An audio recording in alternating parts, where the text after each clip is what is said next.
500 टंकिया नकली टंका जबत पर्दाफाश कला बिनका पुलिस। खबर पाई बिनका थाना अधिकारी सत्यनारायण प्रधान सदल बले विभिन्न स्थान में चढ़ाऊ कर 4,15,00,000 टंका जबत करने सह 3 जन गिरफ और 3टी मोबाइल जबत होइछि।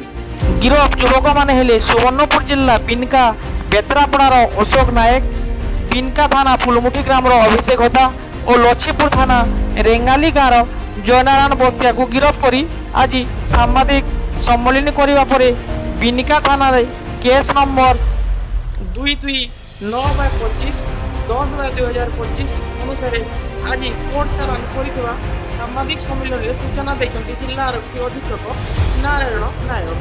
एमाने बरगढ़ 1 लाख टंका दे 500 टंकिया जाल लोड मोड 6 लाख टंका आणुथिबा बेले वर्तमान 4,15,00,000 टंका को पुलिस जबत करने सफल होइथिबा बेले आउ 1,98,500 टंका को बिनका अंचल लोक पाखक जाइथिबारु जबत करि पारि नाही।